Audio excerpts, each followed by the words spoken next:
Bharat Ratna Vishwabhushan Bharat Ratna doctor Babasaheb आंबेडकरांची जयंती 14 April आहे आणि संपूर्ण भारतभर, देशभर आणि जगभर त्यांची जयंती साजरी केली जाते. बाबासाहेबांचे वडील रामजी बाबा मिलिटरीच्या सैन्यामध्ये होते. त्यांचा जन्म महुला झाला आणि ते सातारच्या शाळेत शिकले, मुंबईच्या एलिफिन्स्टन हायस्कूलमध्ये शिकले आणि एलिफिन्स्टन कॉलेजमध्ये शिकले आणि मुंबई विद्यापीठामध्ये शिकले आणि अमेरिकेला MA झाले आणि बॅरिस्टर इंग्लंडमध्ये झाले. बाबासाहेब आंबेडकरांचं शिक्षण पूर्ण झाल्यानंतर बाबासाहेब आंबेडकरांनी मुंबईमध्ये सेंट कॉलेजमध्ये अर्थशास्त्राची प्राध्यापक म्हणून नोकरी केली. त्याच काळात गव्हर्नमेंट कॉलेजमध्ये लॉचे प्राध्यापक आणि प्राचार्य पुढे झाले. 1939 ते त्या काळामध्ये बाबासाहेब आंबेडकर 27 पासून ते 1939पर्यंत त्या लॉ कॉलेजमध्ये प्राध्यापक म्हणून कार्यरत होते. त्यांनी त्या काळात मुकनायक, प्रबुद्ध भारत, जनता, समता आणि प्रबुद्ध भारत इत्यादी अनेक ग्रंथ सुरू केले. थॉट्स ऑफ द पाकिस्तान, फेअर शुजरात, हिंदू कोडबिल अनेक ग्रंथ त्यांनी लिहिले जागतिक कीर्तीचे. आणि त्याशिवाय भारताचे संविधान निर्मिती केली. 46 साली घटना समितीमध्ये त्यांनी काम केलं आणि भारतीय राज्यघटनेची मसुदा समितीचे अध्यक्ष होते.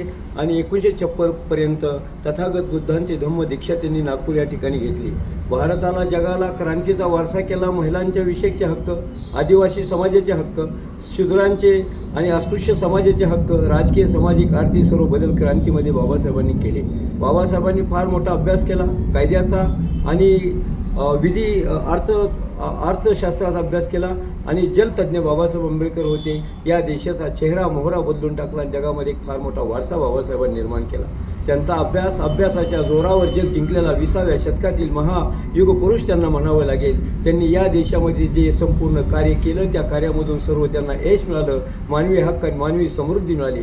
भारतीय राज्यघटनेमध्ये फंडामेंटल राईट्स, ह्युमन राईट्स अनेक कलमं लिहिली आणि त्यामधून देशाचा आणि जगाचा विकास सांगितलेला आहे. भारतीय नागरिकाचं व्यक्ती स्वातंत्र्य सांगितलेलं आहे. म्हणून बाबासाहेब आंबेडकरांनी तथागत बुद्धांचा विचार आहे देशाला सांगितलेला शांतता, तो जे आजच्या काळात तणावाच्या युद्धाच्या काळात गरजेचं आहे. आणि म्हणून भारताची अस्मिता फार मोठी आहे. बहुजन हिताय बहुजन सुखाय हा आपला देश आहे. बुद्धांनी, सम्राट अशोकांनी या काळामध्ये, त्या काळामध्ये देशाला, जनतेला सुखी केलं. आपला देश शेतकऱ्यांचा आहे, कामगारांचा आहे, बहुजनांचा आहे आणि एकूणच सर्व मानवी हक्काचा, समतेचा, न्यायाचा आहे. म्हणून बाबासाहेब आंबेडकर समतेचे, न्यायाचे आणि हक्काचे, बंधुभावाचे, विश्वाचे प्रतीक आहेत, ज्ञानाचे प्रतीक आहेत. म्हणून कष्टकऱ्यांना आणि या देशातल्या जगातील कष्टकऱ्यांना, गोरगरिबांना बाबासाहेब एक महान युगपुरुष आणि महान नायक त्यांचे आहेत. आणि म्हणून बाबासाहेबांच्या रूपानं त्यांचा विचार घेतल्यावर आजच्या युवक युवतींनी, विद्यार्थ्यांनी, जगातल्या माणसांनी त्यांचा विचार घेऊन सुखी व्हावे.